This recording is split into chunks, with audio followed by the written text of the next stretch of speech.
Okay guys, nandito kami sa Rancheria Falls Recreation Area. Diyan lang to yung falls. Come on, Kikoy. Come on. Let's go. Come on, Kikoy. Dili, para makaano tayo. Balik ka agad tayo. Makaano tayo. Ano na, Kikoy? Meron ha. Yan. No more stopping. No more stopping.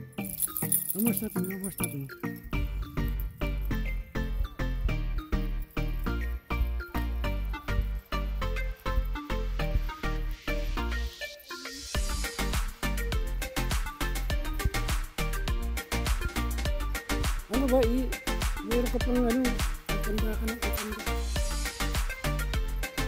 Yun, narinig ko ng falls.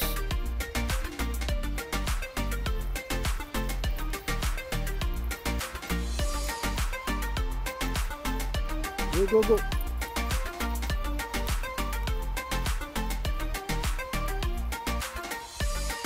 Okay, Koy.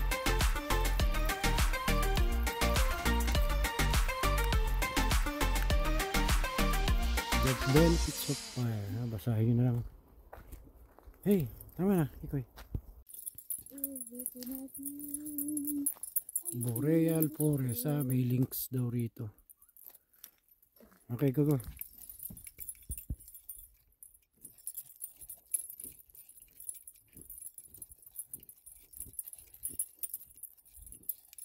Yan, ganda yung ginawa nila, boardwalk.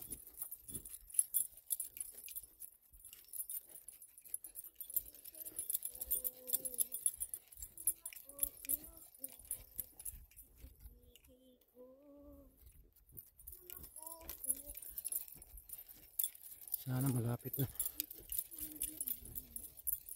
Okay, may naman. Ito yung mga boulder, boulder rocks. Puro mga bato na rito. Ayun, narinig ko na yung falls. Yehey, Kikoy, we reach it. Nice. Yes, nice. Oh, sarap paligo dyan. Ano nga yun, mainit. Wow. Meron doon. May trail pa doon. Kung gusto mong pumunta doon. Ayan. Focus natin. Ayan. Ganda. Ayos. Yan, Mami. Ayun na. Malapit na si Mami. Pwede pa doon. Meron pa doon falls. Diga. Let's see. Hindi. Ano na yun? River. Meron pa. Isa.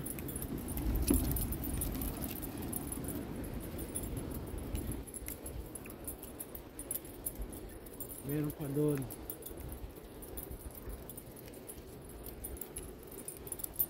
Bukod dito, meron pa. Ayun.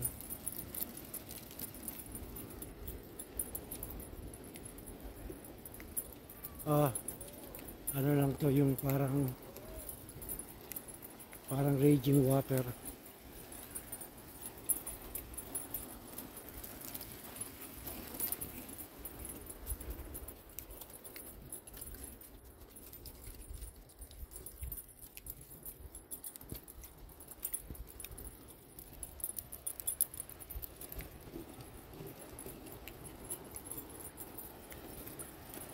Another falls. Yun. Yun. Ito na siguro yung dulo. Yan yung staging. Another staging area. Mamaya tayo magpa-picture dun sa kabila. Dito muna.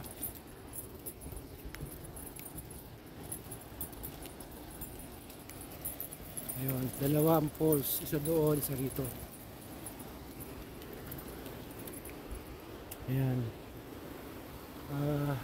Papahalan ng falls na to. Bali mamaya na lang ano, lalagay ko na lang.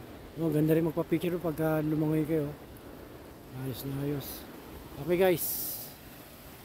Ayan sila mami. Kikay! Let's take a picture na. Nandito kami ngayon sa village ng Teslin. Village or town. Parang gano'n.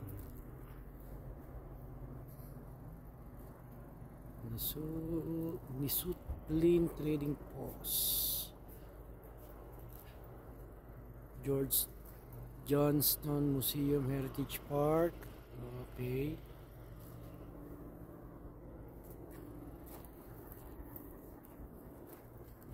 Yan, Chinook Salmon. Kung makikita nyo, ganda. Bridge. Nice yung bridge. Mamaya videohan natin habang pababa tayo.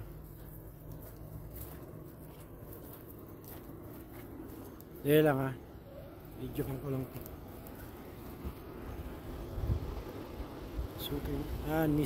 Nisutlin River Delta. Pero ano to? Ito na yung Teslin Village or Town. Okay guys, picture muna ko. Ito yung nandito pa rin kami sa village pa, Teslin. Basahin nyo na lang yung mga yan. Namino Teslin.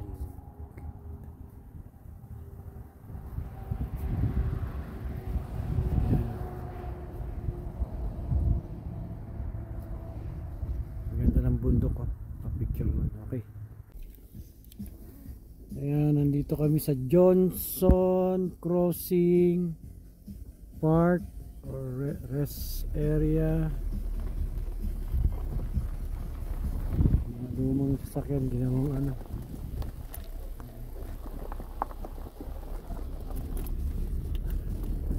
Ang Ross River ay 226. Hindi na namin pupuntahan yan.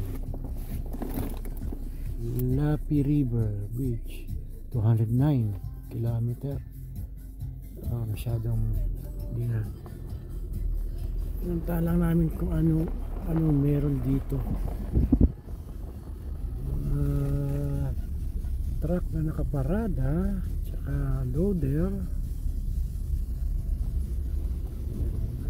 Kumbaga pahingahan lang to, rest area yan.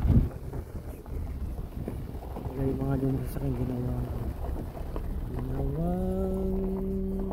parang museum. Ayun, meron din pala doon. Okay. Dito tayo pupunta yan. Dito tayo sa kalsada ng ano. Okay guys, yun lang. Ayan yung Marsh Lake. Dito yan. Marsh Lake.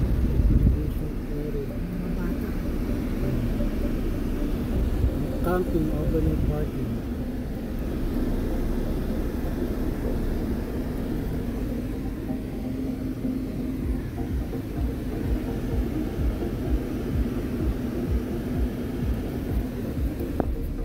Tayo nakaharang na mga ayun. Sige, tutuloy namin. Ayan yung changing room, may picnic, may playground, yung parking lot nila, pero hindi pwedeng walang overnight pa, ano rito, camping. Use area lang. Ayan, mayroong bridge, ito yung lake, boat lake yan, Marsh Lake. Yung highway 1, Yukon highway 1. Yung parang lake. Yan tayo dito. Yan, hiking trail yan. Ay, yung lake. Oh, dahil naliligo. Ayun. Malaki rin siya. Maganda rin yung tubig. Dito medyo stagnant. Kasi na ano na, Ayun si Joy palapit, picture lang kami rito. Sige guys, ganda rin tong Marsh Lake. Ayun, welcome. Swan Haven to Swan Haven, may restroom sila. Ewan kung bakit tinawag na Swan Haven. May picnic table. Do not disturb. May swan talaga. Yun nga lang. Nasaan sila?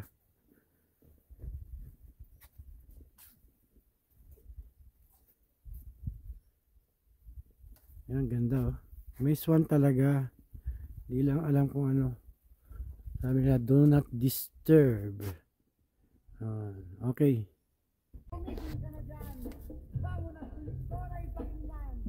Ayan, isang rest area bago pumunta ng White Horse. Ewan ko kung ano pangalan ng bridge na to. Parang dam yata yun, no? Parang dam. Tapos pwede maligo. Kikoy, doggy, doggy outside. Ayan. Balik na tayo sa highway. May hiking trail rin. Taas.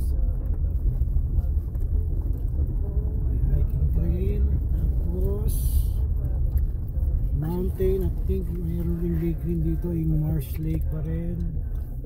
Balagpasin lang natin tong malaking truck.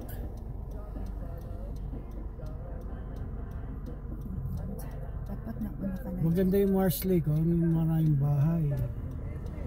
Tsaka malaki siya, para siyang lake, Teslin Lake. Sa Teslin Lake, maraming native na nakatira din.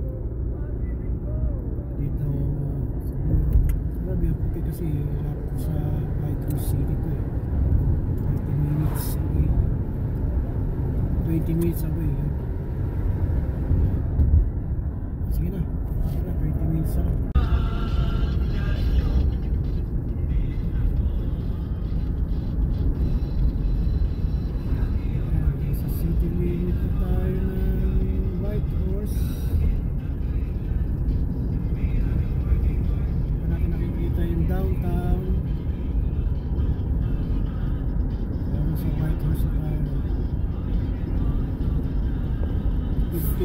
Na lang sa mismong White Horse downtown.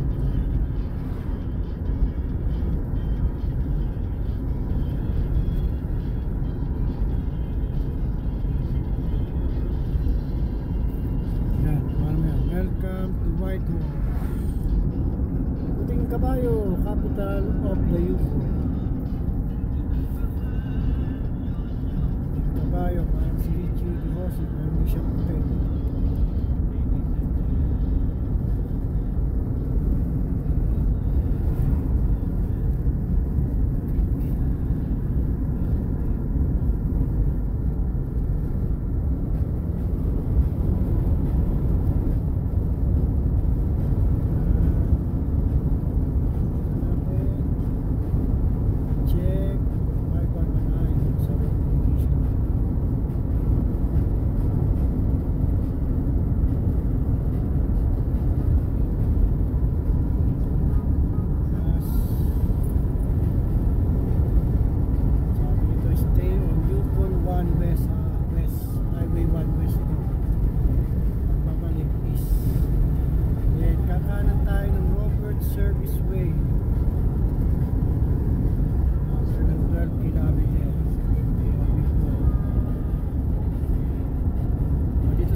Cadet rin